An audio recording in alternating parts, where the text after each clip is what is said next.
Sejam muito bem-vindos! Já pararam para pensar que aquelas grandes sagas, sabe? As que a gente ama, que não nos deixam sair da frente da tela, elas na verdade podem esconder os segredos para o nosso sucesso aqui no mundo real. É isso mesmo. Hoje a gente vai descobrir como a jornada de heróis e até dos anti-heróis tem muito a ensinar sobre como gerenciar projetos e fazer isso de um jeito incrível. É uma pergunta um tanto inusitada, né? O que tem a ver um grupo de super-heróis, uma família da máfia italiana e uma galera que vende papel? Sério, o que poderia unir esses três mundos mas tão diferentes? A resposta?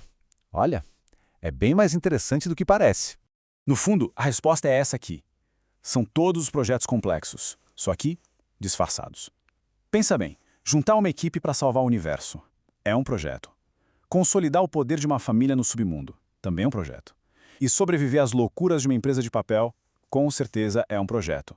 E é exatamente essa a nossa ideia aqui hoje. Olhar para a gestão de projetos de um jeito diferente, usando as lentes da cultura pop. E essa frase do Ricardo de la Rue, olha, ela resume tudo de forma perfeita. Grandes histórias e grandes projetos têm muito em comum. Propósito, liderança, coragem, estratégia e principalmente saber lidar com o inesperado. A arte de contar uma história e a de tocar um projeto têm, basicamente, a mesma alma. É sobre pegar um grupo de pessoas e levar do ponto A ao B, passando por cima de todos os perrengues no caminho. Ok, então para a gente entender essa estrutura na prática, vamos mergulhar fundo nos elementos que fazem qualquer missão dar certo. E o ponto de partida, não importa se estamos em Hogwarts, em Westeros ou no escritório, é sempre o mesmo. As pessoas, a equipe. Pois é. Toda a grande jornada, toda a missão impossível começa com a galera certa. Não interessa se o plano é assaltar um cassino em Las Vegas, explodir a Estrela da Morte ou só, sei lá, vender mais resma de papel que o concorrente. No fim das contas, a equipe é o coração de tudo.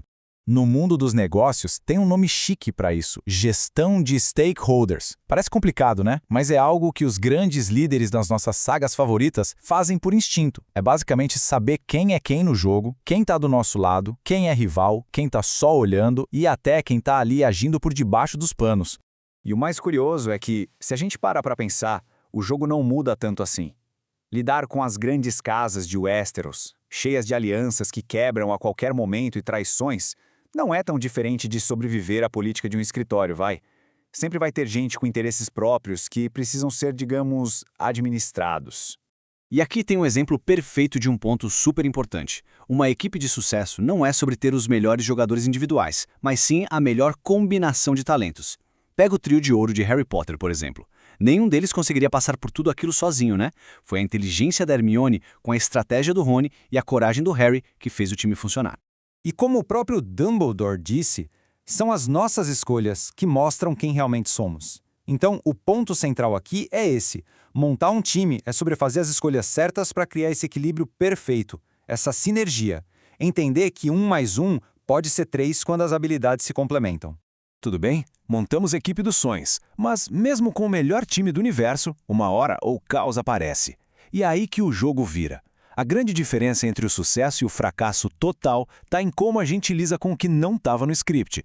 E quando o desastre acontece a mais de 300 mil quilômetros de casa? Para falar de gestão de crise, não tem exemplo melhor. Uma história real que, sinceramente, é mais incrível que muita ficção. Vamos embarcar na Apollo 13. A reação da NASA foi uma verdadeira aula. Primeiro passo, Houston, nós temos um problema. Admitir que o plano original já era. Segundo, redefinir o objetivo. A missão não era mais pisar na Lua, era sobreviver. Terceiro, inovar com o que se tem na mão. Usar fita adesiva, uma meia, o que fosse.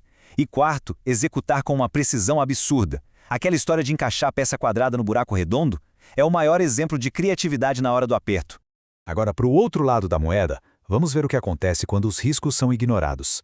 Em Game of Thrones, o projeto do Robb Stark de ganhar a guerra parecia ir bem, né? Mas ele ignorou completamente o risco político.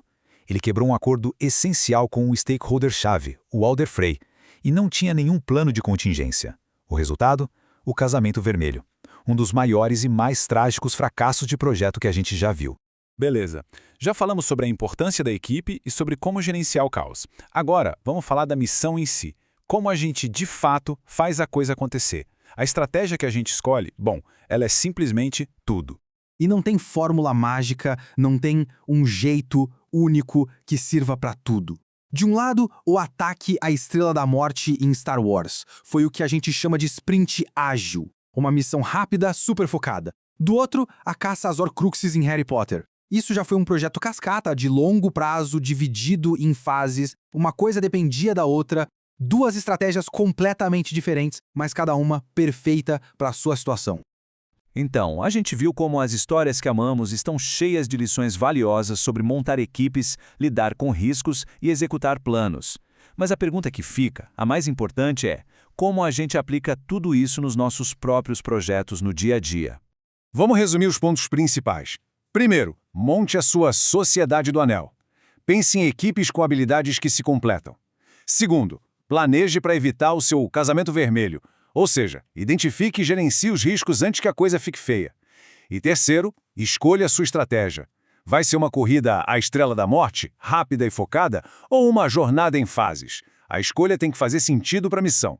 E para fechar, fica aqui uma reflexão. O próximo projeto a ser liderado, qual vai ser a história dele? Todo projeto conta uma história final. Pode ser uma tragédia, uma comédia cheia de erros ou uma saga épica de superação. A parte boa é que quem está no comando do projeto também é roteirista. A caneta está na mão. Qual vai ser a história?